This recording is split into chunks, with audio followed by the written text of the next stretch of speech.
कहानी कितना भी बुरा समय हो, हिम्मत देगी ये बातें।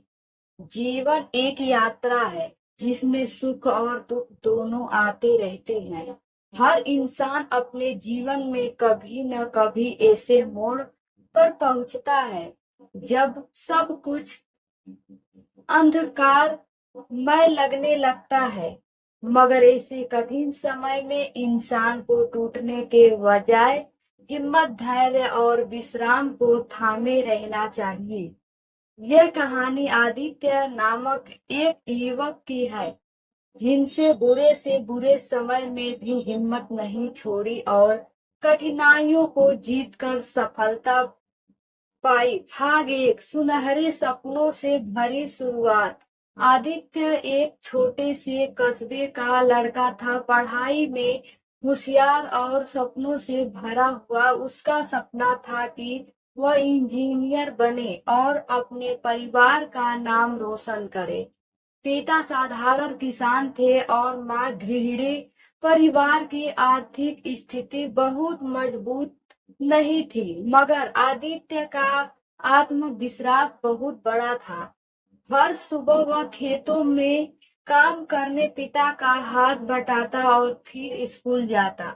उसकी आंखों में हमेशा चमक रहती थी, क्योंकि उसे भरोसा था कि मेहनत से वह अपना सपना जरूर पूरा करेगा। भाग दूसरा, पहला संघर्ष। 10वीं का परीक्षा में आदित्य ने शानदार अंक प्राप्त। उसका नाम हर कोई लेने लगा, मगर आगे की पढ़ाई के लिए शहर जाना जरूरी था। फीस, किताबें और रहने का खर्च सुनकर पिता की आंखों में चिंता की लकीरें गहरी हो गई। पिता ने कहा, बेटा, हमारी हैसियत उतनी नहीं है कि तुझे बड़े शहर में पढ़ा सके। आदित्य ने मुस्कुराकर जवाब दिया, पिताजी, चिंता मत कीजिए, मैं मेहनत करूंगा, नौकरी करूंगा और अपनी पढ़ाई खुद पूरी करूंगा।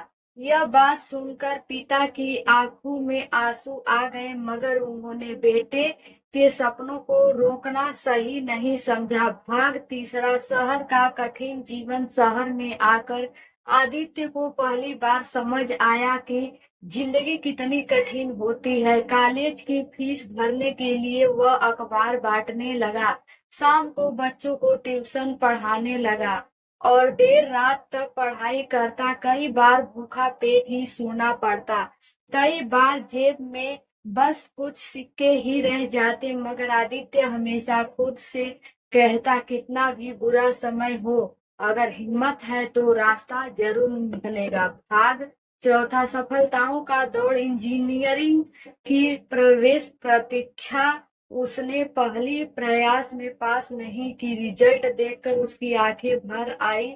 लगा जैसे दुनिया खत्म हो गई। वो कमरे में बैठा वह सोच रहा था कि अब सब खत्म हो गया। तभी उसकी माँ का फोन आया। माँ ने कहा, बेटा, जीवन में गिरना बुरा नहीं है, बुरा तब है जब गिरकर उठने की हिम्मत न हो। हमें तुम पर पूरा भरोसा है। इन शब्दों ने आदित्य की हिम्मत लौटा दी। उसने ठान लिया कि अगले साल फिर से कोशिश करेगा।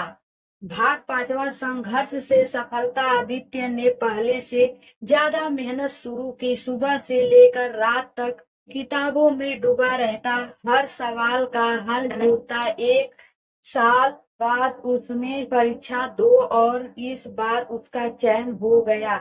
जब उसने यह खबर पिता को सुनाई तो पिता की आंखों में खुशी के आंसू थे। उन्होंने कहा कि देखा बेटा, हिम्मत कभी बेकार नहीं जाती। भाग 6, कॉलेज की कठिनाई। कॉलेज में दाखिला तो मिल गया, मगर वहां का खर्च उठाना आसान नहीं था। कई बार उसे पुरानी किताबें खरीदनी पड़ी, कई बार फीस भरने के लिए उधार लेना पड़ा, मगर उसने कभी हार नहीं मानी।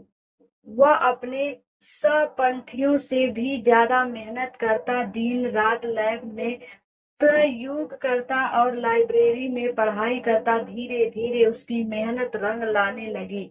भाग सातवां, बड़ा झटका। कॉलेज के अंतिम वर्ष में आदित्य के पिता बीमार पड़ गए। घर की सारी जमा पूंजी इलाज में खर्च हो गई। अब उसकी पढ़ाई और भविष्य दोनों पर संकट आ गया। आदित्य ने सोचा कि पढ़ाई छोड़कर नौकरी कर ले ताकि घर संभाल सके, मगर पिता ने उसे रोका और कहा, बेटा तू पढ़ाई पूरी कर, मैं किसी तरह संभाल लूंगा। याद रख, तू ही हमारे परिवार का भविष्य है। इन शब्दों ने आदित्य को और मजबूत बना दिया। भाग 8, हिम्मत की जीत। आखिरकार आदित्य ने अपनी पढ़ाई पूरी की और कैंपस प्लेसमेंट पर बड़ी कंपनी में नौकरी पा ली। जब वह अपने गांव लौटा तो पूरे गांव ने उसका स्वागत किया। उसने सबसे पहले अपने पिता का हाथ पकड़कर कहा, पिताजी आपकी हिम्मत और माँ की बातें ही मेरी ताकत थी, मगर आपने उस कठिन समय में मेरा साथ न दिया होता तो शायद मैं टूट जाता। निष्कर्ष, यह कहानी हमें सिखाती है कि जीवन में चाहे कितनी भी कठिनाइयां क्यों न आए, हिम्मत और धैर्य से सबका सम्मान किया जा सकता है। बुरा समय अस्थायी नहीं होता, लेकिन मजबूत इरादे हमेशा जीत दिलाते हैं। असफलता अंत नहीं है, यह सफलता की शुरुआत है। हिम्मत रखने वाला इंसान कभी हारता नहीं। बुरा समय हमें मजबूत बनाने आता है।